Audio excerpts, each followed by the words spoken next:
विकास हो रहा है, देश $5 ट्रिलियन की इकोनॉमी बनने की दिशा में आगे बढ़ रहा है, वो आपके समर्पण और आपके बलिदान के अलावे संभव नहीं है।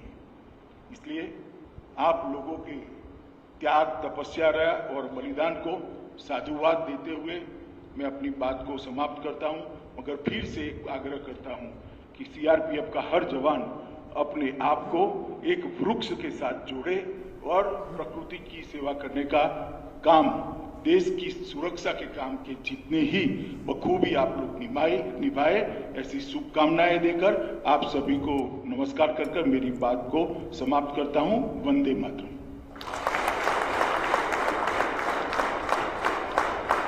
धन्यवाद महोदय। निश्चय ही आपके प्रेरणादायक वाक्य हमारा पथ प्रदर्शन।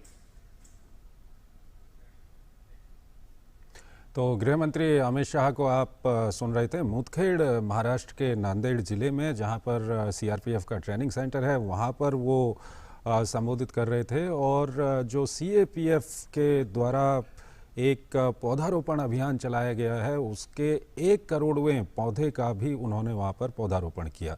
आगे बढ़ते हैं। उत्तर प्रदेश की राजधानी लखनऊ में आज केंद्रीय वित्त मंत्री निर्मला सीतारमण की अध्यक्षता में जीएसटी काउंसिल की बैठक जारी है।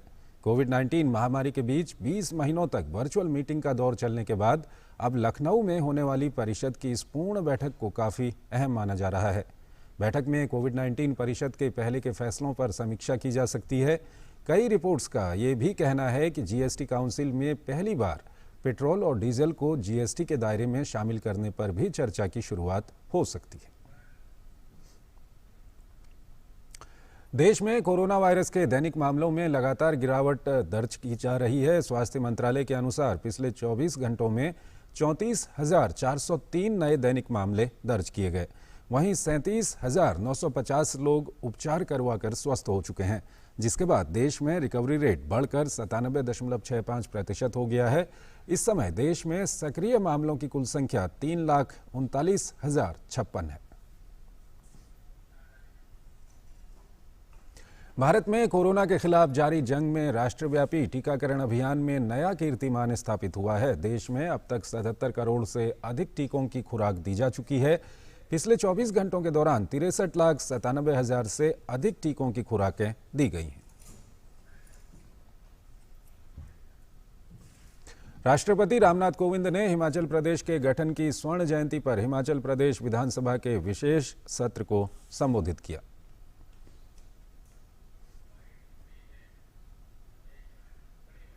राष्ट्रपति ने कोरोना टीकाकरण में नया रिकॉर्ड स्थापित करने पर हिमाचल प्रदेश की सराहना की। कोविड महामारी का सामना करने में हिमाचल प्रदेश ने देश में सबसे पहले वैक्सीन की पहली डोज 100% आबादी को लगाने का कीर्तिमान स्थापित किया है। प्रधानमंत्री श्री नरेंद्र मोदी द्वारा दिए गए साधुवाद को मैं अक्षरशः साझा करना चाहूँगा, जिसमें उन्होंने कहा है कि हिमाचल प्रदेश इस महामारी के विरुद्ध लड़ाई में चैंपियन बनकर सामने आया है। इसके लिए हिमाचल प्रदेश के सभी कोरोना वॉरियर्स की मैं सराहना करता हूँ। प्रधानमंत्री नरेंद्र मोदी ने भगवान विश्वकर्मा की जयंती पर देशवासियों को शुभकामनाएं दी हैं। पीएम ने ट्वीट करते हुए कहा कि भगवान विश्वकर्मा जयंती के पावन अवसर पर आप सभी को हार्दिक शुभकामनाएं। देशवासियों पर देव शिल्पी की कृपा सदैव बनी रहे और हमारा देश प्रगति और समृद्धि की नित नई ऊंचाइयों को प्राप्त करता रहे। आज़ादी का सफर के आज के एपिसोड में हम पेरियार के नाम से मशहूर ईवी रामासामी के जीवन पर नजर डालेंगे और कैसे 1940 में इस दिन एक महान स्वतंत्रता सेनानी और समाज सुधारक विनोबा भावे ने भारतीय स्वतंत्रता के पहले व्यक्तिगत सत्याग्रही बनने की पेशकश की थी। ये रिपोर्ट देखिए।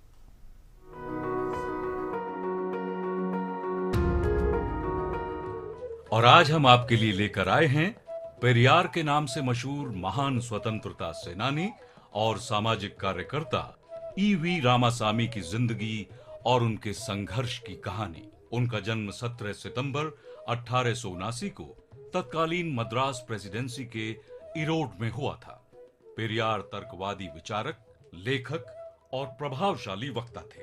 वो ऐसे प्रभावशाली कम्युनिकेटर थे जो सहजता से समाज के हर वर्ग के लोगों के साथ संवाद कर सकता था और अपनी इसी खासियत की वजह से अंग्रेजों के विरुद्ध अपने संघर्ष में वो समाज के हर वर्ग के लोगों को लामबंद करने में सफल रहे।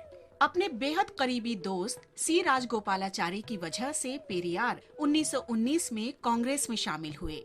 इसके बाद उन्होंने असहयोग आंदोलन में हिस्सा लिया, जिसकी वजह से उन्हें कैद कर लिया गया। स्वाधीनता आंदोलन को लेकर पेरियार की प्रतिबद्धता ही थी कि उन्होंने उसमें शामिल होने के लिए उन सभी 29 पदों से इस्तीफा दे दिया था जिन पर वे आसीन थे। इतना ही नहीं, पेरियार ने पारिवारिक व्यापार भी बंद कर दिया था। उस वक्त जबकि कारोबार से उन्हें 20,000 रुपए सालाना की कमाई होती थी। उन दिनों 1 औंस सोने का मूल्य 10 रुपए भी नहीं था। पेरियार ने खादी के लिए जबरदस्त आंदोलन चलाया। वो खुद भी खादी के कपड़े पहनते थे और अपने परिवार को भी इसके लिए प्रोत्साहित करते थे। खादी के प्रचार और ब्रिटिश सामान के बहिष्कार के लिए उन्हें सजा भी हुई।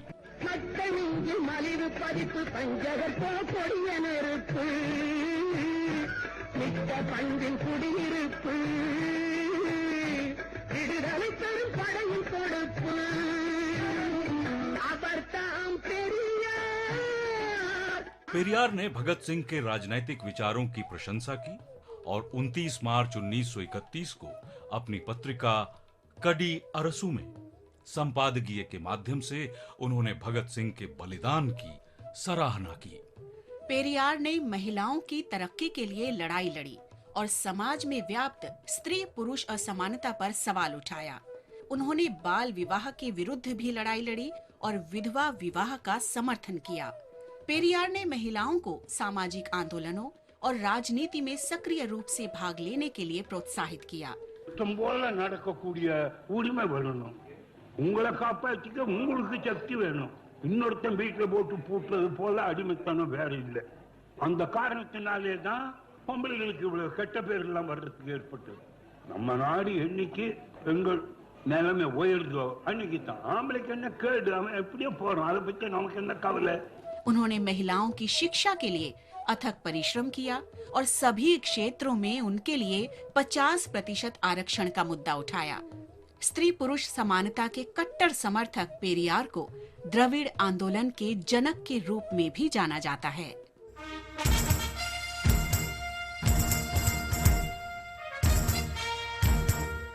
आज ही के दिन 1940 में एक महान स्वतंत्रता सेनानी और समाज सुधारक विनोबा भावे ने भारत के स्वतंत्रता आंदोलन का पहला व्यक्तिगत सत्याग्रही बनने की पेशकश की थी।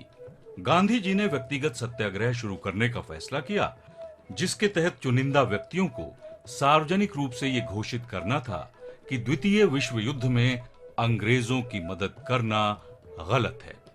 वास्तव में तत्कालीन वायसराय लिनलिथ गो ने भारत की निर्वाचित प्रांतीय सरकारों से परामर्श किए बगैर 3 सितंबर 1939 को भारत के जर्मनी के विरुद्ध युद्ध में शामिल होने की घोषणा की। भारतीय राष्ट्रीय कांग्रेस ने इसका कड़ा विरोध किया। गांधी जी का मत था कि एकमात्र उपयुक्त चेष्टा अहिंसक रूप से युद्ध का विरोध है। सत्याग्रहियों को चुनने का काम गांधी जी पर छोड़ दिया गया था। विनोबा भावे 17 सितंबर 1940 को वर्धा में सत्याग्रह करने वाले पहले व्यक्ति थे। उनके व्यक्तिगत सत्याग्रह के परिणाम स्वरूप उन्हें 1940 से 41 के दौरान 3 बार जेल जाना पड़ा। 1958 में विनोबा भावे को नई तरह की सामाजिक क्रांति के प्रति समर्पण और सामुदायिक नेतृत्व के लिए पहला रेमन मैग्सेसे पुरस्कार प्रदान किया गया।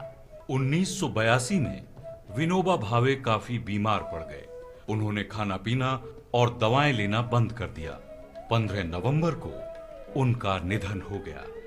1 साल बाद सन 1983 में विनोबा भावे को भारत के सर्वोच्च नागरिक सम्मान भारत रत्न से सम्मानित किया गया।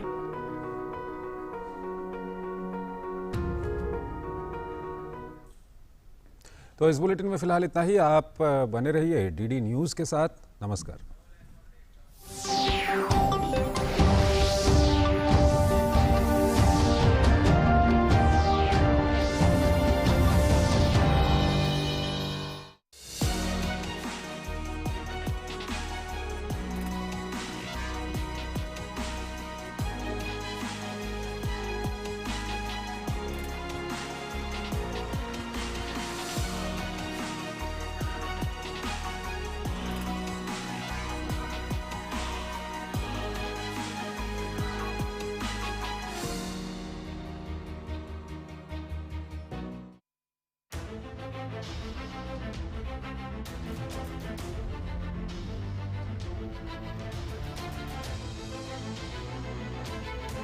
मन की बात। माननीय प्रधानमंत्री श्री नरेंद्र मोदी भारत की जनता से साझा करेंगे अपने मन की बात रविवार 26 सितंबर सुबह 11 बजे।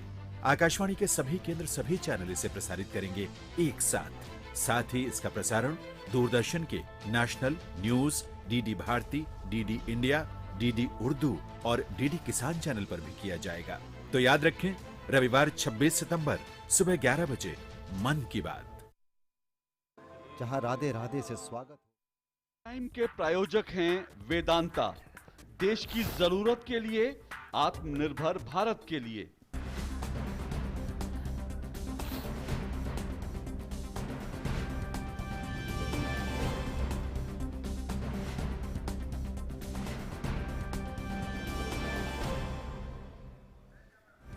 नमस्कार, स्वागत है आप सभी का डीडी न्यूज पर। आप देख रहे हैं मिड डे प्राइम। मैं हूं ऋतु वर्मा। अगले 1 घंटे में हम बात करेंगे देश भर की बड़ी खबरों की, बताएंगे कि दुनिया भर में कौन कौन सी खबरों पर है सबकी नजर, क्या चल रहा है खेल और अर्थ जगत में, और कुछ झलकियां फिल्म, कला और संस्कृति के क्षेत्र से भी। लेकिन सबसे पहले बड़ी खबरें।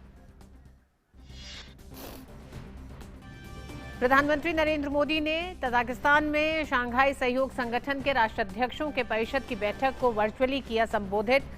का क्षेत्र में शांति, सुरक्षा और विश्वास की कमी से संबंधित चुनौतियों का मूल कारण है बढ़ता कट्टरवाद।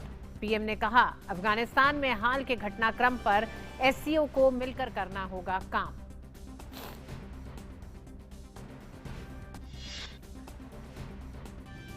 प्रधानमंत्री नरेंद्र मोदी का 71वां जन्मदिन आज सेवा समर्पण के रूप में मनाया जा रहा है। प्रधानमंत्री का जन्मदिन 17 सितंबर से लेकर 7 अक्टूबर तक बीजेपी का देश भर में सेवा समर्पण अभियान। संस्कृति मंत्रालय प्रधानमंत्री को मिले उपहारों और मोमेंटो की आज से ई नीलामी शुरू। राष्ट्रपति, उपराष्ट्रपति सहित गणमान्य व्यक्तियों ने दी जन्मदिवस पर बधाई।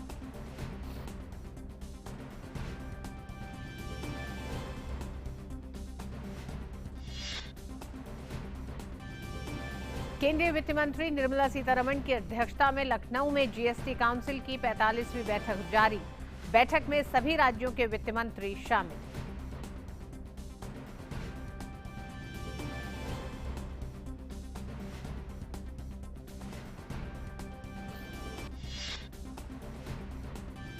राष्ट्रपति रामनाथ कोविंद हिमाचल प्रदेश के गठन की स्वर्ण जयंती के अवसर पर आयोजित विशेष सत्र में हुए शामिल। कोरोना टीकाकरण में नया रिकॉर्ड स्थापित करने पर प्रदेश की सराहना की।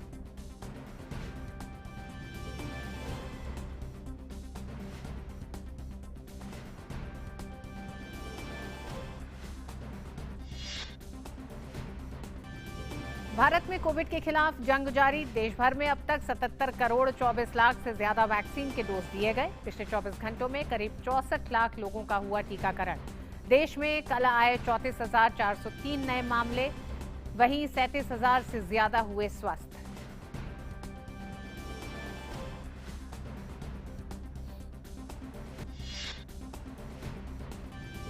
और पंजाब की हरमिलन कौर बेंस ने 1500 मीटर में 19 साल पुराना रिकॉर्ड तोड़कर जीता खिताब। 60वीं राष्ट्रीय ओपन एथलेटिक्स चैंपियनशिप में सुनीता रानी के लंबे समय से चले आ रहे राष्ट्रीय रिकॉर्ड को तोड़ा।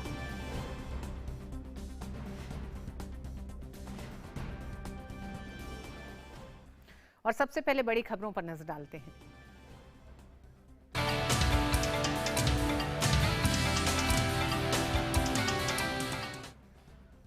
प्रधानमंत्री नरेंद्र मोदी ने आज शंघाई सहयोग संगठन की 21वीं बैठक को वर्चुअल तौर पर संबोधित किया। प्रधानमंत्री ने बैठक में ईरान का एससीओ के नए सदस्य देश के रूप में जुड़ने पर स्वागत किया। इस साल हम एससीओ की भी 20वीं वर्षगांठ मना रहे हैं। यह खुशी की बात है कि इस शुभ अवसर पर हमारे साथ नए मित्र जुड़ रहे हैं। मैं ईरान का एससीओ के नए सदस्य देश के रूप में स्वागत करता हूं। मैं तीनों नए डायलॉग पार्टनर्स सऊदी अरब, इजिप्ट और कतर का भी स्वागत करता हूं। प्रधानमंत्री मोदी ने कहा कि भारत में और एससीओ के लगभग सभी देशों में इस्लाम से जुड़ी उदारवादी, सहिष्णु और समावेशी संस्थाएं और परंपराएं हैं। एससीओ को इनके बीच एक मजबूत तंत्र विकसित करने के लिए काम करना चाहिए। भारत में और एससीओ के लगभग सभी देशों में इस्लाम से जुड़ी मॉडरेट, टॉलरेंट और इंक्लूसिव संस्थाएं और परंपराएं हैं। एससीओ को इनके बीच एक मजबूत नेटवर्क विकसित करने के लिए काम करना चाहिए। इस संदर्भ में मैं एससीओ के रैट्स मैकेनिज्म द्वारा किए जा रहे उपयोगी कार्य की प्रशंसा करता हूं। प्रधानमंत्री ने कहा कि इस क्षेत्र में सबसे बड़ी चुनौतियां शांति, सुरक्षा और विश्वास की कमी से संबंधित है और इन समस्याओं का मूल कारण बढ़ता हुआ कट्टरवाद है। एससीओ की 20वीं वर्षगांठ इस संस्था के भविष्य के बारे में सोचने के लिए भी उपयुक्त अवसर है। मेरा मानना है कि इस क्षेत्र में सबसे बड़ी चुनौतियां शांति, सुरक्षा और ट्रस्ट डेफिसिट से संबंधित है और इन समस्याओं का मूल कारण बढ़ता हुआ रेडिकलाइजेशन है। अफगानिस्तान में हाल के घटनाक्रम ने इस चुनौती को और स्पष्ट कर दिया है। इस मुद्दे पर एससीओ को पहल लेकर कार्य करना चाहिए। प्रधानमंत्री ने कहा कि भारत मध्य एशिया के साथ अपनी कनेक्टिविटी बढ़ाने के लिए प्रतिबद्ध है। आपसी विश्वास सुनिश्चित करने के लिए कनेक्टिविटी परियोजनाओं को पारदर्शी होना चाहिए। कनेक्टिविटी की कोई भी पहल वन वे स्ट्रीट नहीं हो सकती। आपसी ट्रस्ट सुनिश्चित करने के लिए कनेक्टिविटी प्रोजेक्ट्स को कंसल्टेटिव, पारदर्शी और पार्टिसिपेटरी होना चाहिए। इनमें सभी देशों की टेरिटोरियल इंटीग्रिटी का सम्मान निहित होना चाहिए। इन सिद्धांतों के आधार पर एससीओ को क्षेत्र में कनेक्टिविटी प्रोजेक्ट्स के लिए उपयुक्त नॉर्म्स विकसित करने चाहिए। प्रधानमंत्री ने एससीओ के मंच पर इस क्षेत्र की तमाम उन चुनौतियों को सदस्य देशों के सामने रखा। और आइए अब बात करते हैं ताजा खबर की।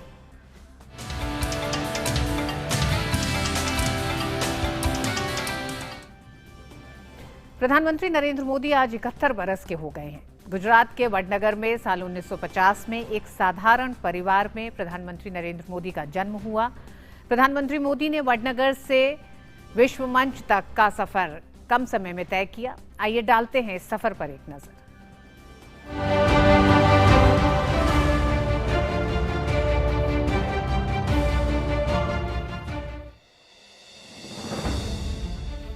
प्रधानमंत्री नरेंद्र दामोदर दास मोदी आजादी के बाद जन्मे भारत के इकलौते प्रधानमंत्री। गुजरात प्रदेश के सबसे लंबे समय तक मुख्यमंत्री रहने वाले नरेंद्र मोदी गुजरात के मुख्यमंत्री के रूप में शपथ ग्रहण करने के बाद से अब तक सरकार के मुखिया के तौर पर लड़े गए हर चुनाव के विजेता नरेंद्र मोदी।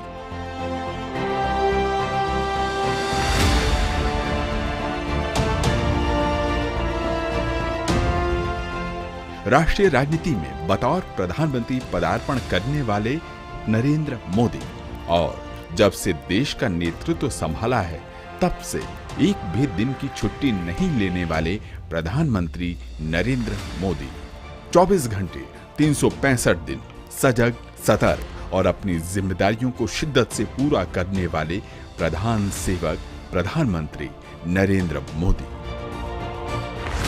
साल 1950 में वडनगर गुजरात में बेहद साधारण परिवार में जन्मे प्रधानमंत्री नरेंद्र मोदी 17 सितंबर को 71 बरस के हो गए। एक चाय बेचने वाला कभी देश का पीएम बनेगा, इसकी कल्पना भी शायद ही किसी ने की होगी, लेकिन राष्ट्रीय निर्माण के यज्ञ में खुद को झोंक देने का जुनून बहुत कम उम्र में ही नरेंद्र मोदी की बेचैनी बन गई। लिहाजा महज 17 साल की उम्र में देश को जानने समझने के लिए घर की देहरी लांग निकल गए देश भ्रमण के लिए। इस एक घटना ने नरेंद्र मोदी का जीवन बदल दिया। भारत की विविधता को अपने अनुभव संसार में बसाने के लिए गरुड़ चट्टी में हिमालय की कंदराओं से लेकर पश्चिम बंगाल के रामकृष्ण आश्रम तक ने युवा नरेंद्र के अनुभव संसार को समृद्ध किया। इस यात्रा ने युवा नरेंद्र के मानस पटल पर गहरी छाप छोड़ी। यही वक्त युवा नरेंद्र के आध्यात्मिक जागरण का भी था और स्वामी विवेकानंद थे इस युवा नरेंद्र के प्रेरणा पुरुष।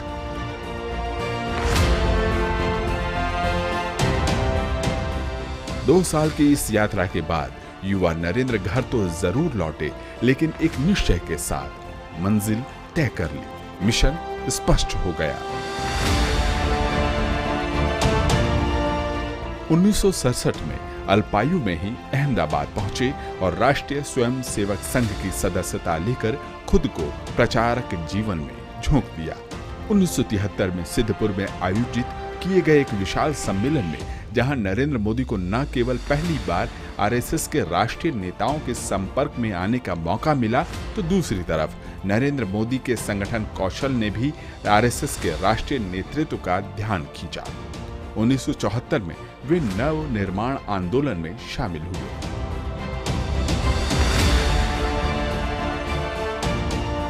जयप्रकाश के नेतृत्व में राज्य के कांग्रेस सरकार के भ्रष्टाचार के इस आंदोलन ने जल्द ही इंदिरा गांधी के आपातकाल विरोधी देशव्यापी आंदोलन का शक्ल अख्तियार कर लिया। नरेंद्र मोदी गुजरात में आपातकाल विरोधी आंदोलन की धुरी के तौर पर खड़े हो गए। पहले पार्टी के लिए रणनीति बनाने, फिर कार्यकर्ताओं को संगठित करने की महत्वपूर्ण जिम्मेदारी से इन्हें जोड़ा गया। इसी क्रम में पहले लाल कृष्ण आडवाणी की सोमनाथ अयोध्या रथ यात्रा और मुरली मनोहर जोशी की एकता यात्रा में अहम भूमिका अदा की।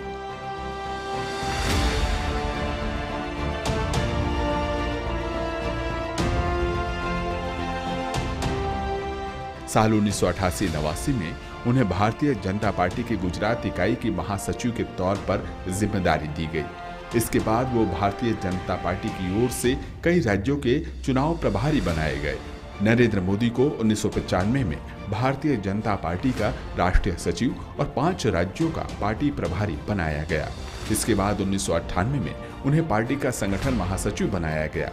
इस पद पर वो अक्टूबर 2001 तक रहे। फिर 7 अक्टूबर 2001 का वो दिन आया जब मुख्यमंत्री के तौर पर उन्हें गुजरात की कमान सौंपी गई और यह दिन भारतीय राजनीति में नरेंद्र दामोदर दास मोदी के लिए किसी प्रस्थान बिंदु की तरह था।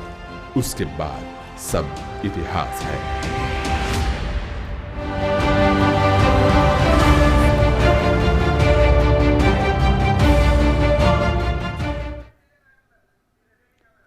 और आइए सीधे रुख करेंगे हम इस समय हिमाचल प्रदेश का। मुख्यमंत्री बनने का अवसर बहुत कम लोगों को मिलता होगा, लेकिन आपने हर जिम्मेदारी में आपने कोई ना कोई बड़ी भूमिका निभाई होगी। आपकी भूमिका भी कोई कम नहीं है। इसके लिए आपका भी दिल की गहराइयों से बहुत बहुत आभार, बहुत बहुत धन्यवाद।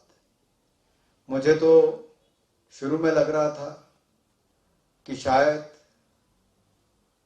बंद गला और काला कोट पहनकर आना ड्रेस कोड है। मैं अपने आप को सफेद पोशित में समझ रहा था कि बाकी सब बंद गले और काले सूट पहनकर बैठे हैं। फिर मेरी नजर भारद्वाज जी की ओर गई। मैं थोड़ा सा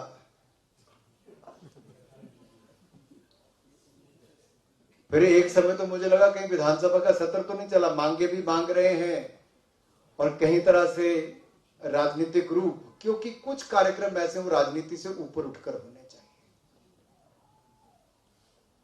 आज उन लोगों को भी देखने का अवसर मिला जिनमें शायद मैं जीवन में पहले मिला नहीं था, केवल नाम सुना था।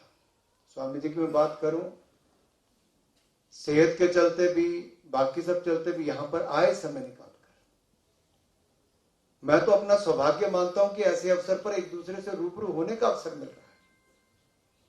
मैं जब हिमाचल प्रदेश क्रिकेट संघ का अध्यक्ष सन 2000 में बना, तब उस समय मेरी जिनसे मुलाकात हुई, उनके 2000 के बाद शायद अब जाकर 20 सालों के बाद कुछ लोगों से मुलाकात हुई। अलग अलग क्षेत्रों में कामकाज करने, हर कोई अपनी भूमिका देने में अपना योगदान देने में, भूमिका निभाने में अपना काम कर रहा है। मुझे लगता है ये कटाक्ष करना कि किसके समय हुआ, क्यों नहीं मिला, इन सब बातों का आज कोई औचित्य उस दृष्टि से नहीं है। क्योंकि अगर कोई की गहराई में जाएगा कि किस समय में वो एग्रीमेंट हुए, किसकी सरकार थी, कौन उस पद पर था, तो एक राजनीतिक कार्यक्रम बनकर रह जाएगा। आज तो हमें हिमाचल प्रदेश के एक जनप्रतिनिधि होने के नाते या एक नागरिक होने के नाते भी ये देखना है कि 50 वर्षों में हमने क्या पाया है, क्या हमारी उपलब्धियां रही, और अगले 50 वर्षों में हम अपने हिमाचल प्रदेश को कहां पहुंचाने वाले हैं। छोटा सा राज्य है, सब मिलकर चुनावों के बाद एकजुट होकर लगेंगे, और जो राष्ट्रपति जी ने कहा भारत का सिरमौर राज्य हमारा हिमाचल होगा, उसको प्राप्त करने के लिए हम सबको आगे बढ़ना। चुनाव एक बार होता है 5 साल में, उसके बाद हम सबको मिलकर लगना है इसके लिए। अब कोई इसमें चला जाए कि पिछले 70 साल में एक बार औद्योगिक पैकेज मिला तो फिर जाएगा जी अटल जी ने दिया, उसके बाद गांव-गांव में सड़क पहुंचाई तो जाएगा अटल जी ने दिया, सुरंग दी तो कहेगा अटल जी ने, तो फिर क्या है, हम बट जाएंगे। आज बटने का समय नहीं है, आज तो इकट्ठे मिलकर चलने का समय है। जो प्राप्त किया है वो हमारी सबकी उपलब्धियां हैं, हिमाचल की उपलब्धि है। हम तो केवल एक सूत्र बने हैं कि जनता ने चुन के हमें विधानसभा में भेजा या लोकसभा में भेजा या राज्यसभा में भेजा। हम तो इन 70 लाख में से कुछ गिने चुने थे जो यहां तक पहुंच पाए, आशीर्वाद उनका था। इसलिए मुझे लगता है कि हमें जहां एक और आत्मनिर्भर भारत के निर्माण के लिए अपना सबका योगदान देना है, वहीं पर हिमाचल को हर क्षेत्र में आगे बढ़ाने के लिए पानी तो पहले भी था, लेकिन पानी घर घर नहीं पहुंचता था साहब। पानी कब पहुंचना शुरू हुआ? घरों में। चर्चा करनी तो फिर वैसे भी होगी। आज अगर हर घर को जल देने की बात होती है तो सोच किसकी है? पन बिजली परियोजनाएं क्यों नहीं लगी पहले? तो यह भी चर्चा होनी कि पन बिजली परियोजना लगाने का काम किसने किया, जो आज हिमाचल की सबसे बड़ी आय का स्रोत है। उद्योग आते नहीं थे, लेकिन औद्योगिक पैकेज लाया कौन? तो लाखों लोगों को रोजगार मिला कैसे? अगर इन सब पहलुओं को जोड़ना ही है, बुनना ही है, तो मैं चाहूंगा कि दूरदर्शन वाले भी अगर यहां पर कोई उनके अधिकारी हों तो हिमाचल के 50 वर्ष की विकास यात्रा पर एक सुंदर डॉक्यूमेंट्री बने, ताकि हिमाचल के जन जन तक, आज के घर घर तक, हर बच्चे को, हर बालक को, हर विद्यार्थी को देखने को मिले और आने वाली पीढ़ियों को उससे कुछ सीखने को मिले, हिमाचल के इतिहास को जानने का अवसर मिले। मैं तो अनुरोध करता हूं विधानसभा के माननीय अध्यक्ष जी से, कोविड प्रोटोकॉल रखते हुए भी अगर हम कर सके, स्कूलों के विद्यार्थियों को, कॉलेज के विद्यार्थियों को, यूनिवर्सिटी के विद्यार्थियों को आप निमंत्रण दीजिए, छोटे छोटे बैचेस में आए, आपकी लाइब्रेरी में आए, आपके विधानसभा को देखने आए, कुछ उनको दिखाया जाए आपकी चर्चाएं विधानसभा में कैसी होती, क्वालिटी स्पीचेस को दिखाया जाए, केवल नोक झोंक को ना दिखाया जाए। क्वालिटी स्पीचेस को देखेंगे तो बच्चों के मन में भी नेताओं के प्रति सोच और आदर भाव जागता है कि हमारा कर्तव्य है। लाइब्रेरी केवल विधायकों के लिए नहीं, खोलना चाहिए स्वर्णिम जयंती के अवसर पर कि क्यों ना शिमला और आसपास के जितने भी हैं, केवल शिमला क्यों, आप पूरे महासू जिले के लिए खोल दीजिए जो पुराना महासू जिला था, या पूरे हिमाचल प्रदेश के लिए खोलिए, कुछ धर्मशालाएं, कुछ यहां पर आए। हम अपने पुराने क्वालिटी स्पीचेस को निकालकर परमार जी के समय से, वीरभद्र जी के समय से, रामलाल ठाकुर जी के समय से लेकर शांता जी, धूमल जी और बाकी सबके समय, जयराम जी के समय, जितने भी क्वालिटी स्पीचेस हुई, किसी विधायक ने दी होगी, किसी मुख्यमंत्री ने दी होगी, किसी भी दल के व्यक्ति ने दी होगी। हो सकता है राकेश जी बैठे हैं, इकलौते हैं अपनी पार्टी से, लेकिन इन्होंने बहुत तर्क देके जोरदार बातें की होंगी, उनको भी दिखाना चाहिए। ये ना हो कि केवल 2 राजनीतिक दलों तक हम सीमित हो गए तो जो इकलौता है उसको ना दिखाएं। मुझे लगता है एक मौका मिलता है अपने इतिहास को खंगालने का, उससे सीखने का, उससे समझने का और आगे के लिए लक्ष्य निर्धारित करने का। मैं चाहता था कि आज कोई संकल्प लिया जाता, हम सब इकट्ठे मिलकर संकल्प लेते, राष्ट्रपति जी थे, अवसर था, हम संकल्प लेते। हमने नहीं लिया तो राष्ट्रपति जी ने हमें कहा है कि हम सिरमौर राज्य बनाने की ओर आगे बढ़ेंगे, देश का सिरमौर राज्य बनाएंगे। तो इसी को संकल्प समझ लिया जाए। तो उसमें किस क्षेत्र में हमें आगे बढ़ना है, हम उस क्षेत्र में अभी कहां खड़े हैं, उसमें आगे बढ़ने के लिए हमें नंबर 1 बनने के लिए क्या करना पड़ेगा, क्या उसका रोड मैप बनाने के लिए हमारी विधानसभा में कुछ अलग अलग कमेटियों का गठन किया जा सकता है, जिनमें कुछ लोगों का योगदान हो, कुछ अनुभव हो। मान लीजिए लीडर ऑफ ऑपोजिशन भी हो, तो दूसरी तरफ से हमारे शहरी विकास मंत्री भी हो, क्यों नहीं, कुछ और विधायक भी हो, वो बताएं कि कैसे हिमाचल को आगे लेकर जाना है। और क्यों नहीं जनता के सुझाव लिए जाते। लोकतंत्र है क्या, आखिरकार हम जनता के भी सवाल लें। जनता क्या चाहती, हिमाचल कैसा हो, क्या रूप ले अगले 50 वर्षों में, ये जनता से भी समझना चाहिए। मैं जब WTO की मीटिंग में जिनीवा जाता था तो स्विट्जरलैंड में बहुत सारे गांव में जाकर वहां के लोगों से बात भी करता था। जब भी मुझे 4 घंटे भी मिलते थे, 1 घंटे की दूरी पर फ्रांस भी शुरू हो जाता था। तो उस देश में क्या था और स्विट्जरलैंड में क्या था, दूसरी तरफ जर्मनी लगता था, तो वहां पर कैसे सब चलता है। ये जिनीवा की विशेषता थी कि उसके आसपास सब कुछ और दुनिया भर की बड़ी बड़ी संस्थाएं वहां पर थी। तो वहां रेफरेंडम आते थे, पुल बनेगा नहीं बनेगा, इसमें बदलाव होगा नहीं होगा, क्या होगा। वहां पर छोटे कर्मचारियों को सबसे ज्यादा तनख्वाह मिलती थी, स्वच्छता में और बाकी सब में जो काम करते थे उनको अलग दृष्टि से कि हमारे देश का नागरिक करेगा, ताकि अपने देश को सुंदर रखने का काम सबसे बड़े उसके हाथ में हो। देखिए, महात्मा गांधी जी के बाद स्वच्छता को भी हम लोग भूल गए थे, लेकिन मोदी जी आए तो आज आम नागरिक के मन में भी स्वच्छता के लिए एक नई भावना को जगाया है। आत्मनिर्भर होने के लिए हमने कहा ही नहीं, करके दिखाया है। 13 PLI स्कीम्स की बात की, प्रोडक्शन लिंक इंसेंटिव स्कीम्स की, और कहीं नहीं कोविड के समय आज तक के भारत की सबसे बड़ी रिफॉर्म्स कभी हुई तो कोविड महामारी के समय भारत सरकार ने करने का काम किया। अंतरिक्ष के क्षेत्र को खोल दिया, खनन के क्षेत्र को खोल दिया, कोल के क्षेत्र को खोल दिया, और यहां तक कि कृषि में भी किसानों की आय को दुगना करने के लिए लागत प्लस 50%, 1.5 गुना आय देने के लिए काम किया। अब ये उपलब्धियों गिनाने के लिए मंच नहीं हो सकता।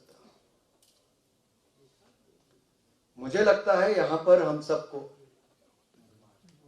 क्योंकि छोटा राज्य तो हमारे लिए बहुत बड़ी एक अवसर भी है कि कोई 10 पॉलिटिकल पार्टीज नहीं, कुछ राजनीतिक दलों को इकट्ठे आकर कुछ विषयों पर, जैसे मान लीजिए हम हिमाचल के अंदर सड़कों पर आते हैं, एक पर्यटक क्या देखने आता है, जो देवी देवताओं के दर्शन करने आए वो एक अलग भावना के साथ आता है, उसको पूजा पाठ में करना है, देवी देवताओं के दर्शन करने। जो आपके प्राकृतिक सौंदर्य को देखने आता है उसको लगता है हिमाचल के आर्किटेक्चर को देखो, हिमाचल की प्राकृतिक सौंदर्य को, पहाड़ों को, जंगलों को, बर्फ को, नदियों को देखो। लेकिन जिस सड़क पर वो आता है उसके आसपास हमने बना क्या दिया, कभी इस पर 70 वर्षों में हमने कभी सोचा? और अगर इसी तेजी से बनता रहेगा तो अगले 70 वर्षों में हिमाचल दिखेगा कैसे? क्या कभी विधानसभा में इस पर चर्चा हुई?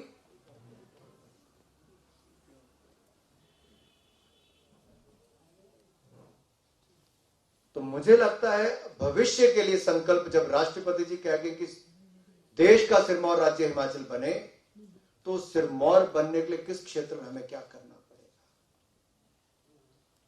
सेब ने हिमाचल के बड़े क्षेत्र को अच्छी आय देने का काम किया, जो बाकी रह गया उसके लिए हमने 50 वर्षों में क्या कर पाए। जिस हक की लड़ाई हम आज लड़ रहे हैं, वो कौन सी कमी एग्रीमेंट में उस समय रह गई, वो आज के एग्रीमेंट में ना हो। ये रेणुका डैम को जब भी बनाने के लिए, जब बड़ा एक योजना शुरू करने के लिए, मुझे याद है नितिन गडकरी जी ने कितनी मीटिंगें की ताकि सभी राज्यों को उनका हक भी मिले, लेकिन हिमाचल के हक को सबसे पहले रखकर वो निर्णय किया गया। पिछली गलतियों से सीख के हमने अब निर्णय करने का काम किया है। इसलिए हम पिछली से भी कुछ सीख कर सुधारें और भविष्य के लिए एक ऐसे हिमाचल का निर्माण करें जिसकी लड़ाई तो वाईएस परमार जी ने लड़ी थी। इन्होंने लड़ा था कि हिमाचल अस्तित्व में आए, एक पूर्ण राज्य बने, बड़ा हिस्सा उसमें मिला। लेकिन आज हमारी लड़ाई ये होनी चाहिए कि हिमाचल सिरमौर राज्य कैसे बने, और आइए इकट्ठे मिलकर सिरमौर राज्य बनाने के लिए हम सब संकल्प लेते हैं कि हमारा योगदान किसी भी भूमिका में होंगे वो हिमाचल के हित में होगा, हिमाचल के विकास में होगा और हिमाचल को सिरमौर राज्य बनाने के लिए होगा। आप सबका बहुत बहुत धन्यवाद। जय भारत, जय हिमाचल। और हिमाचल प्रदेश के गठन के स्वर्ण जयंती के मौके पर विशेष सत्र में शामिल होते हुए केंद्रीय मंत्री अनुराग सिंह ठाकुर ने कहा कि 50 साल का जो सफर रहा है उसमें अगर कुछ कमियां भी रह गई हैं तो आने वाले 50 साल में हमें ये संकल्प लेने की जरूरत है कि किस तरह से उन कमियों को दूर करना है, नए लक्ष्य स्थापित करने और साथ ही साथ देश और दुनिया को हिमाचल प्रदेश की विकास यात्रा से परिचित कराना है। उस दिशा में काम करने की जरूरत है। ये संकल्प लेने की आज की तारीख में हिमाचल प्रदेश के सभी वासियों को भी, साथ ही साथ राजनीतिक पार्टियों को भी संकल्प को लेना चाहिए। और आइए बढ़ते हैं अगली खबर की तरफ। हम बात कर रहे थे प्रधानमंत्री नरेंद्र मोदी के जन्मदिन की। प्रधानमंत्री नरेंद्र मोदी का आज 71वां जन्म दिवस है। प्रधानमंत्री नरेंद्र मोदी का जोर हमेशा से ही देश के समग्र विकास पर रहा है। प्रधानमंत्री ने आर्थिक सुधारों के साथ साथ सामाजिक बदलाव को अहमियत देते हुए एक के बाद एक कई योजनाएं लागू की हैं। आइए डालते हैं एक नजर।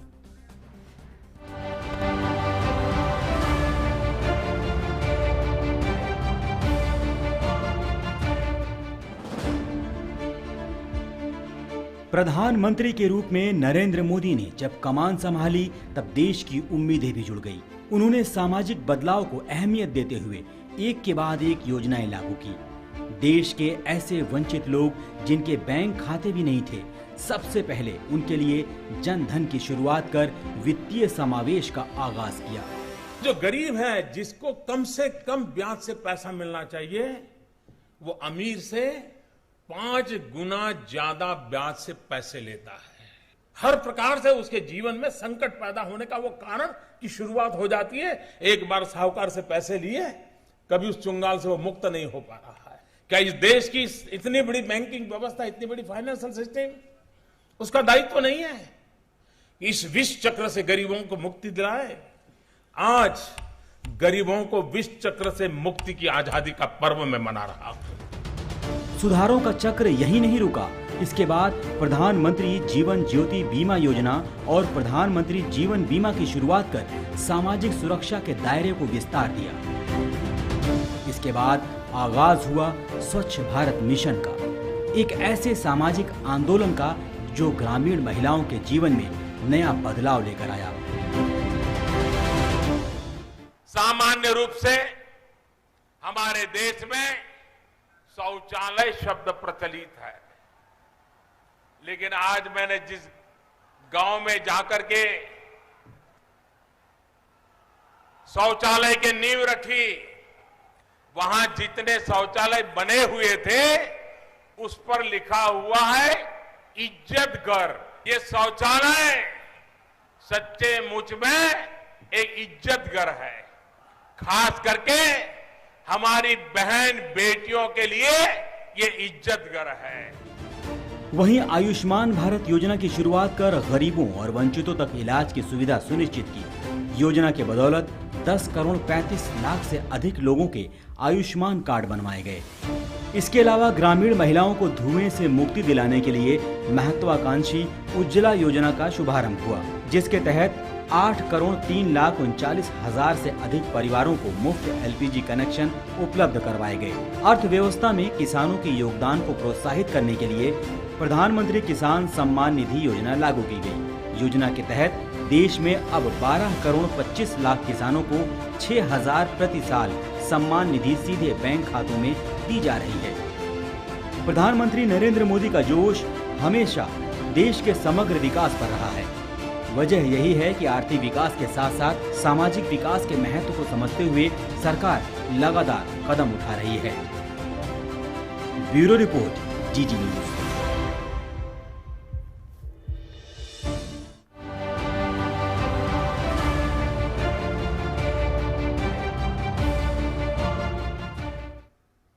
और भारतीय जनता पार्टी के अध्यक्ष जेपी नड्डा ने आज प्रधानमंत्री नरेंद्र मोदी के जन्मदिवस पर उन्हें बधाई देते हुए कहा है कि पीएम ने देश में राजनीति की परिभाषा को ही बदल दिया है।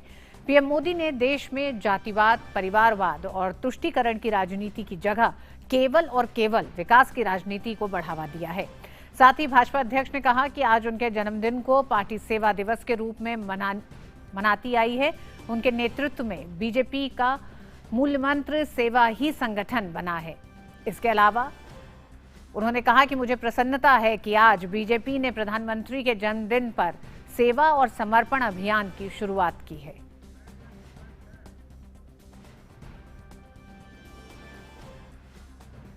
हमारे प्रधानमंत्री जी ने देश की राजनीतिक कार्य संस्कृति को बदल कर रख दिया है। आज उनके नेतृत्व में जातिवाद, परिवारवाद और तुष्टीकरण की राजनीति की जगह विकासवाद की राजनीतिक संस्कृति प्रतिष्ठित हुई है और देश के अन्य सभी राजनीतिक दलों को इस राह पर आगे बढ़ने के लिए विवश होना पड़ा है। आदरणीय श्री नरेंद्र मोदी जी ने दुनिया के सबसे बड़े लोकतंत्र के प्रधानमंत्री नहीं बल्कि प्रधान सेवक के रूप में देश की सेवा की है। उधर संस्कृति मंत्रालय प्रधानमंत्री नरेंद्र मोदी को मिले उपहारों और मोमेंटों की आज से ई नीलामी शुरू कर दी है।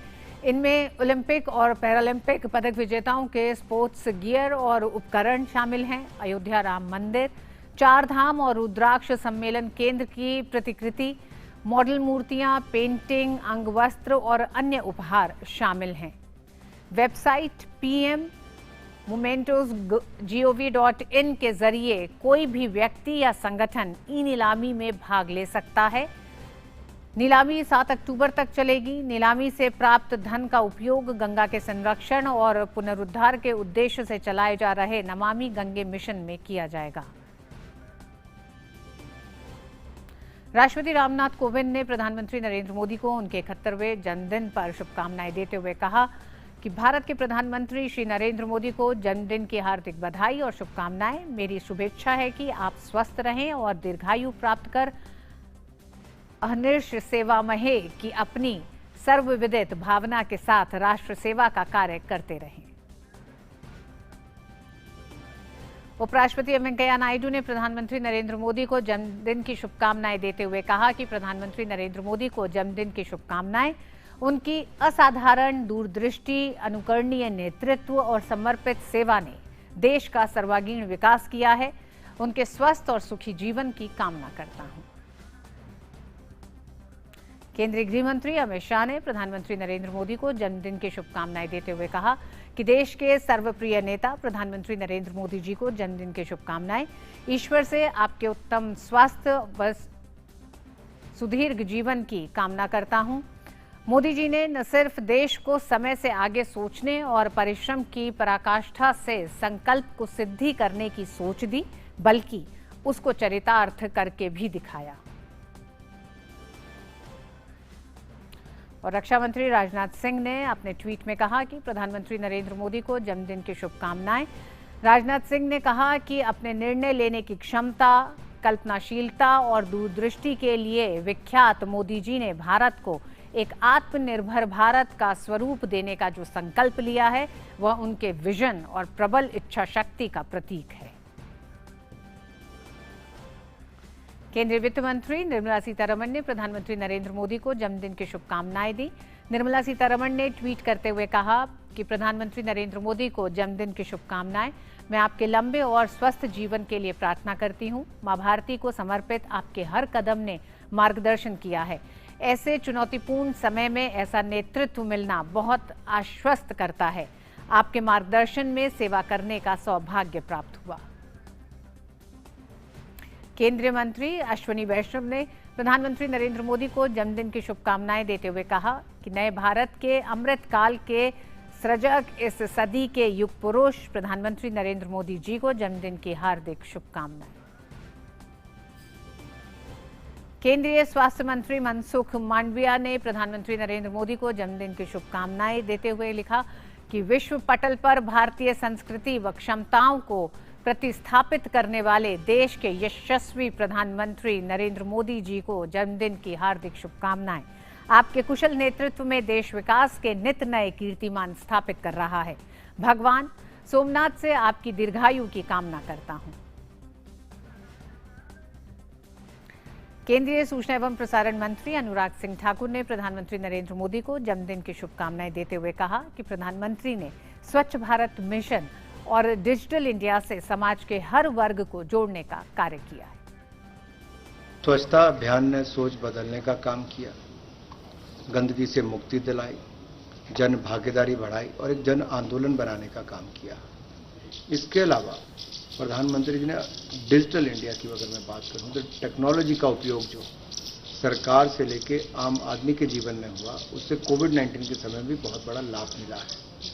कुल मिलाकर उनकी सोच है कि स्वास्थ्य के क्षेत्र में लोगों को सुविधाएं कैसे दें। मेडिकल कॉलेज की स्थापना, एम्स की स्थापना रिकॉर्ड की और रिकॉर्ड समय में की।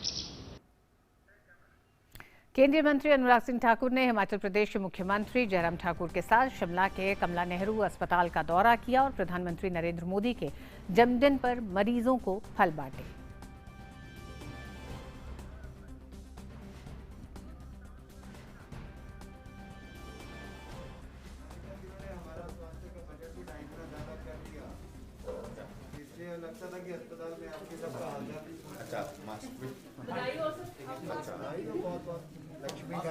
और पश्चिम बंगाल के राज्यपाल जगदीप धनखड़ ने प्रधानमंत्री नरेंद्र मोदी के 71वें जन्मदिन के अवसर पर राजभवन में पौधारोपण किया।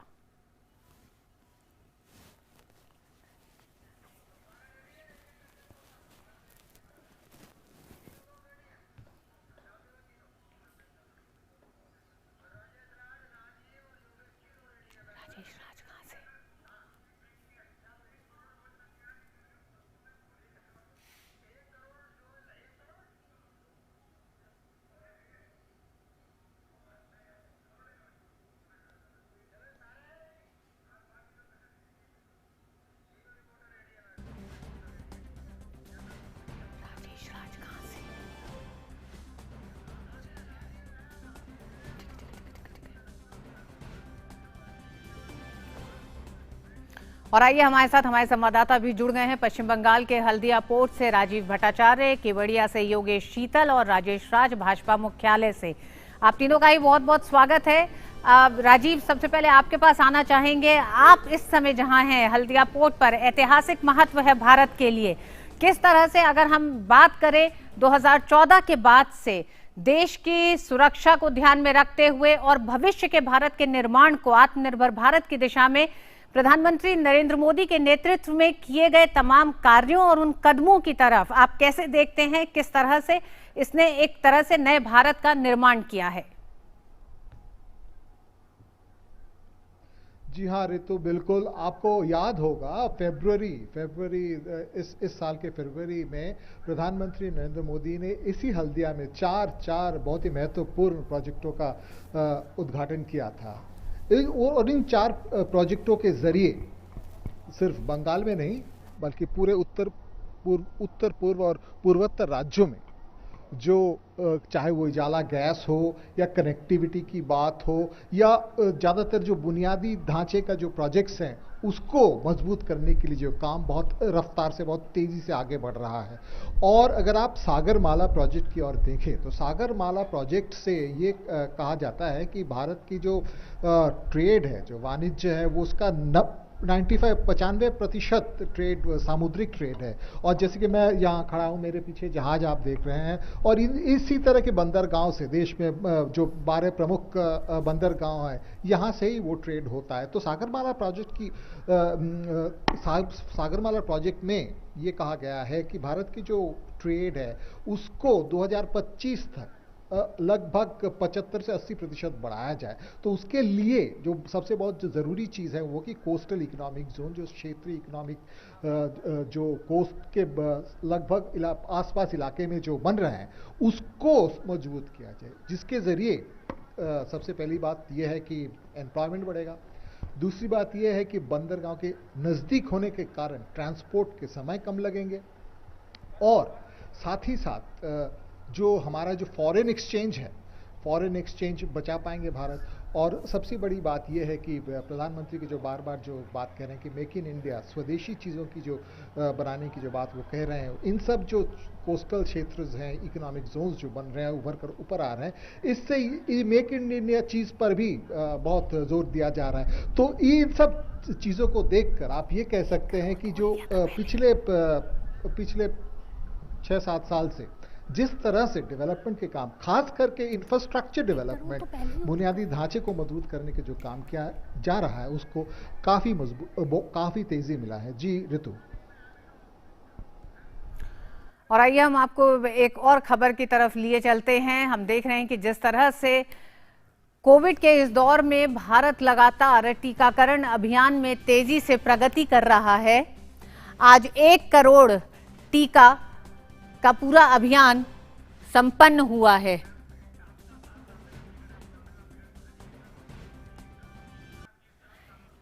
एक 1,03,33,498 टीके दिए जा चुके हैं। ये एक बड़ी उपलब्धि है भारत के इस सफर में। 16 जनवरी से भारत ने टीकाकरण अभियान की शुरुआत की थी और उसके बाद से लगातार हमने देखा कि किस तरह से कोविड की दूसरी लहर भी आई, लेकिन टीकाकरण अभियान में किसी तरह की बाधा नहीं पड़ने दी गई।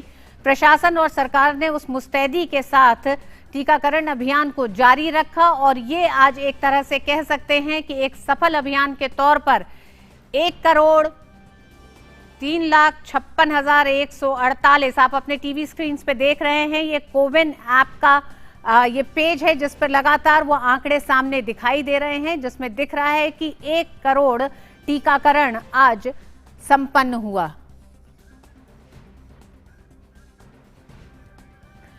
ये चौथी बार हुआ है जब 1 करोड़ का आंकड़ा भारत ने एक दिन में पार किया है। ये भारत के लिए बड़ी उपलब्धि है। लगातार सक्रियता दिखाई गई, तमाम उन बाधाओं को दूर किया गया टीकाकरण में और उन बाधाओं को दूर करते हुए हम इस उपलब्धि पे पहुंचे हैं कि इस टीकाकरण के इस पूरे चरण में 16 जनवरी से लेकर अभी तक में ये चौथी बार है जब हमने 1 करोड़ का आंकड़ा एक दिन में पूरा किया है टीके का।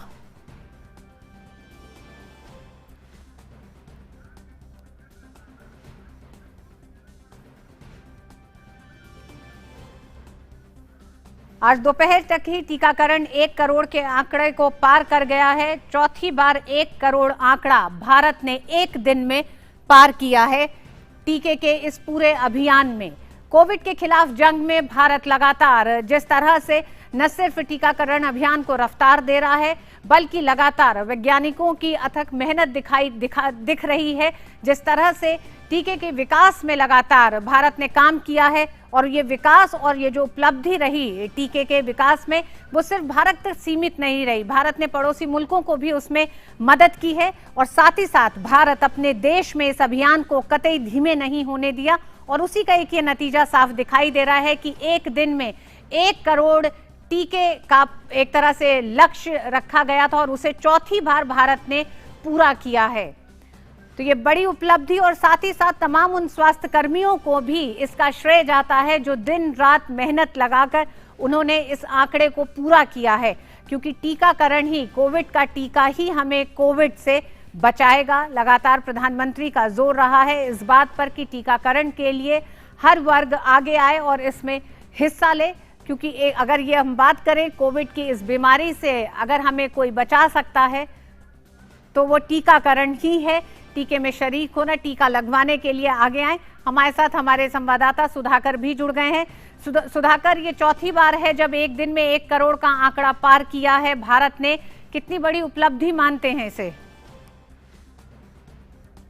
के 1:30-2 बजे ही है और अभी इस वक्त 1 करोड़ का आंकड़ा पार कर चुके हैं हम आज। और निश्चित तौर पर बेहद ही अहम दिन, क्योंकि इस तरह का अवसर इसलिए भी आया है, प्रधानमंत्री मोदी जो लगातार कोशिश कर रहे हैं देश के लोगों को कोविड के खिलाफ एक सुरक्षा कवच देने में, जिसकी वजह से दुनिया का जो सबसे बड़ा और सबसे तेज हमने टीकाकरण अभियान चलाया, और उसमें हम जानते हैं कि अब तक रिकॉर्ड करीब 78 करोड़ लोगों का जो एक तरह से उनको कम से कम 1 डोज लग चुका है। और इतना डोज कहीं भी दुनिया में किसी भी देश में नहीं लगाया गया है, और उसमें एक महत्वपूर्ण उपलब्धि आज देश ने हासिल कर ली है। मुझे जरूर लगता है, क्योंकि हम जानते हैं कि एक पखवाड़े पहले 1 करोड़ 41 लाख की आंकड़ा आया था जब सर्वाधिक टीके लगाए गए थे।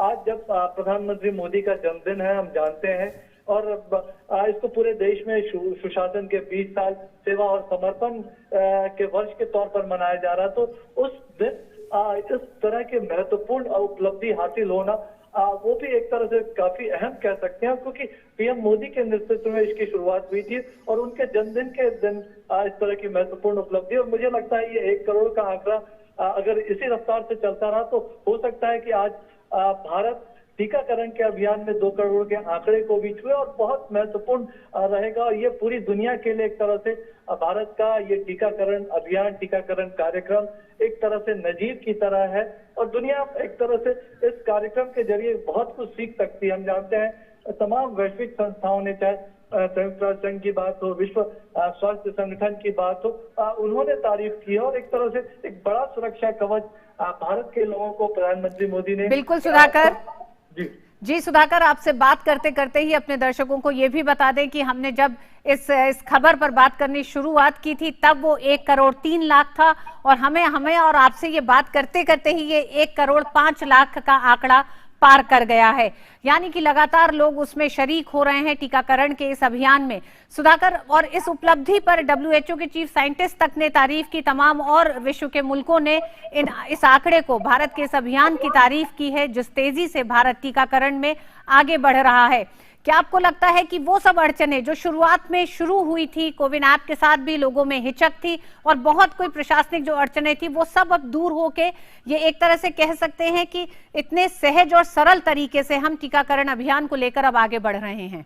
जी बिल्कुल। और देखिए, खास तौर से क्योंकि एक दिन में 2 करोड़ लोगों को हम जानते हैं कि अगर किसी वेबसाइट पर अगर इतने लोग आते हैं तो वो वेबसाइट क्रैश हो जाता है। दुनिया का कोई भी प्रतिष्ठित वेबसाइट हो, ज्यादा से ज्यादा ट्रैफिक हैंडल करता हो, और सिर्फ 2 करोड़ लोगों का टीकाकरण ही नहीं, लाखों लोग आज अपना रजिस्ट्रेशन भी करा रहे होंगे, लाखों लोग अपने सर्टिफिकेट्स भी डाउनलोड कर रहे होंगे कोविन ऐप पर। तो इस करोड़ों लोगों के ट्रैफिक को ये हैंडल भी आज कर रहा होगा कोविन ऐप, तो काफी महत्वपूर्ण है। बिल्कुल सुधाकर, और इस उपलब्धि पर स्वास्थ्य मंत्री मनसुख मांडविया ने ट्वीट भी करा है। उन्होंने लिखा है कि प्रधानमंत्री जी के जन्मदिवस पर देश ने 1:30 बजे तक अब तक सबसे तेज 1 करोड़ वैक्सीन लगाने का आंकड़ा पार कर लिया है, और हम निरंतर आगे बढ़ रहे हैं।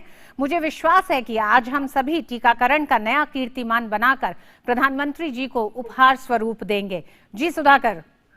जी बिल्कुल, ये तो मैं यही बात कह रहा था। आप सोचिए, आप सवेरे 9 साढ़े 9 बजे राज्यों में काम होना शुरू होता है, टीकाकरण शुरू होना होता है, और 4 घंटे में इतनी बड़ी उपलब्धि देश ने हासिल की है। तो निश्चित तौर पर आज दिन जब बीतेगा प्रधानमंत्री मोदी के जन्मदिन पर, बिल्कुल उन्होंने सही कहा, क्योंकि आज इस तरह का जो एक अहम उपलब्धि भारत अगर हासिल कर रहा है तो उसके पीछे पीएम मोदी की इच्छा शक्ति, उनकी दूरदर्शी सोच, और एक तरह से उन्होंने जो हमारे साइंटिफिक कम्युनिटी को, हमारे सरकार प्रशासन के लोगों को, राज्य के लोगों को, तमाम देश के लोगों को एकजुट किया, इस अभियान से जोड़ा, उसकी वजह से आज ये मुमकिन हो पाया। तो उनकी प्रेरणा का बहुत ज्यादा असर है, और एक तरह से कह सकते हैं देशवासियों ने इस टीकाकरण अभियान के जरिए पीएम मोदी को एक बड़ा गिफ्ट दिया है कि वो जो एक इच्छा कर रहे हैं, वो जो अपनी सुशासन या एक तरह से राजनीति में उन्होंने जन भागीदारी, जन आंदोलन, विकास की बात हो, टीकाकरण की बात हो, उसमें जो जोर देते हैं, तो आज वो जन भागीदारी, वो जन आंदोलन इस टीकाकरण अभियान में दिख रहा है। खासतौर से कोविन ऐप की बात की जाए ऋतु, तो आप तस्वीरों के जरिए दिखा भी सकते, देख भी सकती हैं कि हर सेकंड ये ऐप अपडेट हो रहा है। हर सेकंड, क्योंकि इसमें हजारों लोगों के आंकड़े जुड़ रहे हैं, तो हर सेकंड अपडेट करके ये बता रहा है। और 1 करोड़ 5 लाख की बात कर रही थी, अब ये 1 करोड़ 6 लाख के पार पहुंच चुका है और लगातार एक नए रिकॉर्ड के बनाने की तरफ अग्रसर हो रहा है। और एक तरफ देश में आयुष्मान भारत के जरिए दुनिया का सबसे बड़ा स्वास्थ्य कार्यक्रम लागू करने की बात, तो दुनिया का सबसे बड़ा टीकाकरण अभियान भारत ने उसको सफल करके दिखाया। पीएम मोदी के नेतृत्व में वो सफल हुआ और आज एक बड़े रिकॉर्ड की तरफ वो अग्रसर हो रहा है। जी सुधाकर, अरुण भी हमारे साथ इस समय शामिल हैं। अरुण, एक बड़ी उपलब्धि, और ये भी कहा जा सकता है ये उपलब्धि जिस तरह से सुधाकर बता रहे थे कि कोविन ऐप, इतने सारे लोग आज रजिस्ट्रेशन भी इसमें करा रहे होंगे, जहां हम अभी बात करते करते हम 1 करोड़ 6 लाख के आंकड़े से आगे निकल गए हैं। बिल्कुल, इसमें कई सारी स्टेट्स की बहुत अहम भूमिका रही है। जब प्रधानमंत्री नरेंद्र मोदी ने हाल ही में जो रिव्यू मीटिंग भी की थी, तो वैक्सीनेशन एक बहुत प्रोमिनेंट पॉइंट बताया था। अभी देखिए हिमाचल में 100% वैक्सीनेशन हो चुका है, 100% लोग वहां पे वैक्सीनेटेड है फर्स्ट डोज की। जहां तक बात की जाए तो गोवा की बात करें तो गोवा में भी अब फर्स्ट डोज की जहां तक बात की जाती है तो वो 100% वैक्सीनेशन गोवा में भी हो चुका है। ऐसे कई सारे स्टेट्स हैं, नॉर्थ ईस्टर्न के सिक्किम को देखिए 85% से ज्यादा वैक्सीनेशन वहां पे हो चुका है। तो कई सारे स्टेट्स कई सारे out of the box ideas लेकर के आ रहा है, इनोवेटिव आइडियाज और मेथड्स लेकर के आ रहे हैं, जिससे कि ज्यादा से ज्यादा लोग वैक्सीनेट हो सके। आज चौथी बार भारत का ये अचीवमेंट हासिल करना कि 1 करोड़ से ज्यादा लोग वैक्सीनेट हो गए, ये इस बात का भी प्रमाण है कि जो लोग इस चीज पर सवाल उठा रहे थे कि भाई वैक्सीन नहीं है, वैक्सीन कहां है, तो उनको भी एक जवाब है कि भाई अब 1 करोड़ से ज्यादा वैक्सीनेशन हो रहा है। सेंटर लगातार ये कोशिश करें कि स्टेट्स को एडवांस में ये बताया जा सके कितनी वैक्सीनेशन उनके पास है, कितनी वैक्सीन मौजूद है। दूसरा, जो वैक्सीन मैन्युफैक्चरर्स देश के अंदर हैं वो लगातार देखिए अपनी कैपेसिटीज को बढ़ा रहे हैं। कोवैक्सीन को ले लीजिए, कोवैक्सीन ने हाल ही में गुजरात के अंदर अपनी कैपेसिटी को बढ़ाया है, जिससे कि हम और वैक्सीन को उपलब्ध करा पा रहे हैं। एक समय देखिए कोवैक्सीन की अवेलेबिलिटी थोड़ी कम हुआ करती थी कोविशील्ड के मुकाबले, लेकिन आज कोवैक्सीन भी काफी भारी संख्या में मौजूद है। कोविशील्ड हो, ज़ाइकोव-डी को अप्रूवल मिल चुका है, स्पुतनिक ऑलरेडी अवेलेबल है। तो आप देखिए लगभग 5 से 6 कैंडिडेट्स जो कि भारत में मौजूद हैं। तो अब जो सरकार का लक्ष्य है, जो कि हेल्थ मिनिस्टर ने भी कहा था संसद के अंदर, कि इस साल के अंत तक यानी 2021 तक पूरे देश में जो भी एलिजिबल लोग हैं, जो एडल्ट एलिजिबल पॉपुलेशन है, उनको हम लोग वैक्सीनेट कर देंगे जहां तक इस साल के अंत की बात है। और सरकार ने एक तरह से अप्रूवल इस चीज को भी दिया है कि जो कि जिसको इमरजेंसी अप्रूवल के लिए किया गया था, इसमें क्लिनिकल ट्रायल भी चलाए गए थे कि 12 साल से ज्यादा के जो बच्चे होंगे उनको भी एक तरह से वैक्सीनेट किया जाएगा। तो ये बहुत बड़ा अचीवमेंट जिसे आप कह सकते हैं। एक तरफ सरकार या फिर यूं कहें कि वैक्सीन मैन्युफैक्चरर्स अपनी कैपेसिटी को बढ़ा रहे हैं, दूसरा एक तरह से वैक्सीन वेस्टेज बहुत कम हो रहा है। जब प्रधानमंत्री नरेंद्र मोदी ने बातचीत की, स्टेट्स को बताया कि आप वैक्सीन का वेस्टेज कम कीजिए, तो वैक्सीन का वेस्टेज अब कई सारे स्टेट्स में ना के बराबर हो रहा है। लोग एक तरह से जितनी उनको जरूरत होती है उतनी वैक्सीन मंगवाते हैं और वैक्सीन को लगा देते हैं। हिमाचल प्रदेश में हमने देखा कि कैसे लोग रोपवे के माध्यम से, हेलीकॉप्टर के माध्यम से वैक्सीन को पहुंचा रहे हैं और दूर दराज के इलाकों में पहुंचा रहे हैं, पहाड़ी इलाकों में वहां वैक्सीन को पहुंचाया जा रहा है। तो यह अपने आप में दर्शाता है कि कैसे स्टेट और सेंटर मिलकर के काम कर रहे हैं, जिससे कि ये एक बड़ा लक्ष्य हासिल हुआ है। और आज आप देखिएगा रितु, क्योंकि आज हम रिकॉर्ड बनाते हुए दिखाई देंगे, क्योंकि अभी लगभग 1:30 ही बज रहा है, 1:30 से 1:45 का समय हो रहा है और हम ऑलरेडी 1 करोड़ 5-6 लाख के आंकड़े को पार कर चुके हैं। 7 लाख के आंकड़े को 1 करोड़ 7 लाख, ये बहुत बड़ा आंकड़ा है। तो अगर शाम को 9-10 बजे तक, रात को 10 बजे के आसपास आप देखेंगे तो कोई बड़ी बात नहीं है कि हम 1.5 करोड़ के आंकड़े को भी पार कर जाए, तो कोई अतिशयोक्ति नहीं होगा, क्योंकि आंकड़े बहुत रैपिडली बढ़ रहे हैं। पिछले 15 मिनट के अंदर हम लोग लगभग 5 लाख के आंकड़े क्रॉस कर चुके हैं। आप समझ सकते हैं कितना रैपिडली वैक्सीनेशन यहां पर चल रहा है। जी अरुण, आपने बात की कि लोगों ने एक तरह से वैक्सीन बर्बाद ना हो, इसमें लोगों की भी भागीदारी रही है, प्रशासन की, राज्य के तंत्र की तो रही है, लेकिन लोगों में भी एक जो जागरूकता आई है, हम कह सकते हैं जनवरी से लेकर अभी तक के सफर में लोगों को इसकी अहमियत का एहसास हुआ और अब उन्हें भी यह एहसास है कि इसको नहीं बर्बाद करना है। बिल्कुल, इनिशियली हुआ यह था कि जो हेल्थ केयर वर्कर्स थे, आपको याद होगा कि जब वैक्सीनेशन ड्राइव की शुरुआत की गई थी तो एक सेंटर के ऊपर एक प्राइमरी हेल्थ केयर वर्कर था और उसके सपोर्टिंग में 3 उसके हेल्पिंग स्टाफ हुआ करते थे। ग्रेजुअली ट्रेनिंग दी गई है और शुरुआत में लोगों ने सीखा। कई सारे स्टेट्स थे यहाँ पे बर्बादी बहुत ज्यादा थी, वैक्सीन की जो वेस्टेज का रेशियो है वो काफी ज्यादा था। इस बात का जिक्र जो हेल्थ मिनिस्ट्री की जो प्रेस कॉन्फ्रेंस होती थी वीकली, उसमें भी जिक्र किया गया था कि कई सारे स्टेट्स ऐसे हैं जहां पे वैक्सीन की बर्बादी है।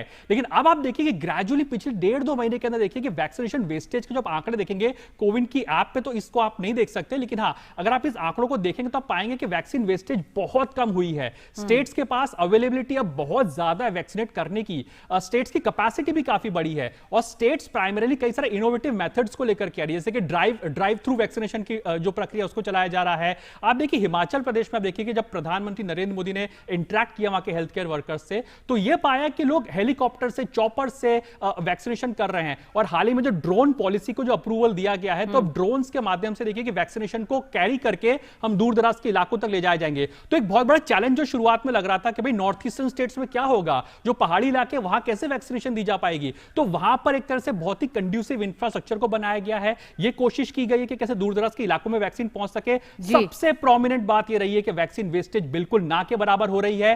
कई सारे स्टेट्स जैसे कि Himachal Pradesh for that matter, Goa for that matter, Sikkim, जो कि बहुत ही बड़ा सरप्राइज एलिमेंट है कि नॉर्थ ईस्टर्न स्टेट्स भी उस दिशा में आ रहे हैं जहां 85-90% से ज्यादा वैक्सीनेशन हो चुकी है। तो कोई बड़ी बात नहीं कि इस साल के अंत तक, दिसंबर तक हम लोग जब क्रॉस करेंगे तो पूरा देश की जो एलिजिबल पॉपुलेशन है, जो कि वैक्सीन के लिए एलिजिबल है, वो वैक्सीनेट हो चुकी होगी, जैसे कि हेल्थ मिनिस्टर ने पार्लियामेंट में भी कहा था। और 12 साल से ऊपर के जो बच्चे हैं, जिनको आप टीनेजर कह सकते हैं, उनके लिए भी वैक्सीन की कवायद जल्दी शुरू होगी। तो हम मान सकते हैं कि हम अपने आप को बहुत जल्दी प्रोटेक्ट करते हो जाएंगे। और वैक्सीनेशन ड्राइव आप देखिए कि उत्तर प्रदेश जैसा स्टेट यूनाइटेड स्टेट्स को बीट कर रहा है डेली वैक्सीनेशन ड्राइव के अंदर। मैक्सिको जैसा जो देश है, माफ कीजिएगा, जो उत्तर प्रदेश, हाँ बिल्कुल यूएस को बीट कर रहा है। और गुजरात जैसा जो स्टेट है वो मैक्सिको को बीट कर रहा है जहां तक डेली वैक्सीनेशन ड्राइव की बात की जाए तो। कहां पूरे यूएसए के अंदर 7 लाख 6 लाख के आसपास वैक्सीनेशन हो रही है और कहां उत्तर प्रदेश के अंदर 11 लाख 12 लाख से भी ज्यादा वैक्सीनेशन एक दिन के अंदर हो रही है। तो बताता है कि तमाम स्टेट्स अपने आप को गियर अप कर चुके हैं। और आज 17 तारीख को, जैसे कि मनसुख मंडाविया जी ने कहा कि जन्मदिन है प्रधानमंत्री मोदी का, और ऐसे में इतना मैसिव इतने से स्पाइक आना या अपग्रेडेशन होना, जहां तक वैक्सीनेशन ड्राइव की बात की जाए, तो अपने आप में दर्शाता है कि कैसे सेंटर और स्टेट्स बहुत ही बेहतरीन कोऑर्डिनेशन के साथ में काम कर रहे हैं, जिससे कि हम वैक्सीनेशन की प्रक्रिया को और भी ज्यादा तेजी से आगे लेकर के जा सके। जी हाँ बिल्कुल अरुण, और देश के वो इलाके जो पर्वतीय राज्य हैं और खासकर पूर्वोत्तर राज्य हैं, जहां की टोपोग्राफी एक तरह से बहुत बड़ी चुनौती लेके आती है, लेकिन तब भी इन आंकड़ों को पार किया जा रहा है। अंत में अरुण, लगातार प्रधानमंत्री चाहे किसी भी एक तरह से केंद्र की योजनाओं में उन्होंने एक जो न्यू नॉर्मल के तहत वीडियो कॉन्फ्रेंसिंग की जरिए संपर्क किया लोगों से, लेकिन अंत में और बीच में, और मन की बात विशेष तौर पर हमने देखा, उन्होंने केंद्रित किया कि किस तरह से वो उदाहरण उठाए जहां उन्होंने ये बताया कि लोगों को थोड़ी हिचक थी टीकाकरण में शामिल होने के लिए, फिर टीके के बारे में उन्होंने जाना और फिर टीका लगवाया। क्या आपको लगता है कि निरंतर इस पर जोर देते रहना प्रधानमंत्री का भी कि टीकाकरण सबसे ज्यादा जरूरी है कोविड से बचाव के लिए, उसका भी एक असर दिखता है? ये वैक्सीन हेजिटेंसी दुनिया भर की एक रियलिटी रही है। आप केवल कोविड की वैक्सीन नहीं, आप दुनिया में कोई भी वैक्सीन उठा के देख लीजिए, इनिशियली हर किसी को हेजिटेंसी रहती है कि हम वैक्सीन लगवाएं या ना लगवाएं। अब ऐसे में हमने शुरुआत में कोविड की जब वैक्सीन की बात की तो देखा कि कई और कंट्रीज में भी हेजिटेंसी का सामना हमने किया था, लेकिन प्रधानमंत्री नरेंद्र मोदी ने और जो तमाम सरकारों ने यह कोशिश की कि इस हेजिटेंसी को अवेयरनेस के माध्यम से कैसे मात दी जा सके। और वही हुआ कि हेजिटेंसी को मात दी अवेयरनेस ने, गांव-गांव पर ब्लॉक लेवल तक अवेयरनेस को क्रिएट किया गया और अब मैसिवली लोग बाहर निकल करके आ रहे हैं और कतारों में लग रहे हैं ताकि उनको वैक्सीन लग सके। सरकार फ्री में एक तरह से वैक्सीन लगवा रही है। तो जाहिर सी बात है कि प्राइमरीली इसी वजह से आज लगभग देखिए 1 करोड़ से भी ज्यादा वैक्सीनेशन अब 1.5 से 2 बजे के बीच में हो चुकी है, जो कि बहुत बड़ा आंकड़ा आज रात तक हम छूते हुए दिखाई देंगे। जी हाँ बिल्कुल अरुण, 1 करोड़ का आंकड़ा आज का, और 130 करोड़ की जनसंख्या में भारत ने 78 करोड़ के आंकड़े को पार कर लिया है। टीकाकरण में भारत के लिए ये बड़ी उपलब्धि है। हम उम्मीद कर रहे हैं कि भारत लगातार इसी तरह टीकाकरण अभियान में तेजी से आगे बढ़ता रहेगा। शुक्रिया अरुण इस पूरी जानकारी के लिए। और मिड डे प्राइम में आज बस इतना ही। डीडी न्यूज पे खबरें जारी रहेंगी। नमस्कार।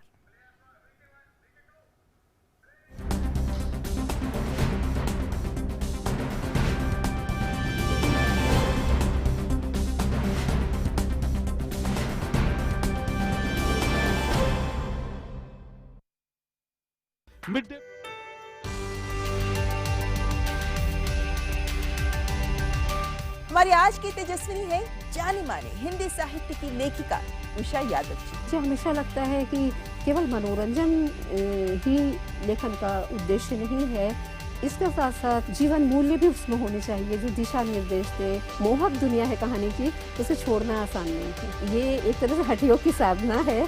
हम अपने बचपन को दोबारा जीते हैं पाठ की प्रतिक्रियाएं ही हम लोगों को ये हमें जतलाती हैं कि हम सही रास्ते पे चल रहे हैं।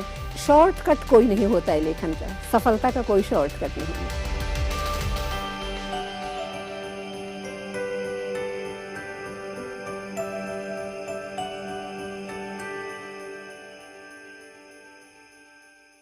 नमस्ते इंडिया। नमस्ते लैंड। मरहबन इलल हिंद। जरी इंडिया। सलाम इंडिया। नमस्ते इंडिया। नमस्कार भारत।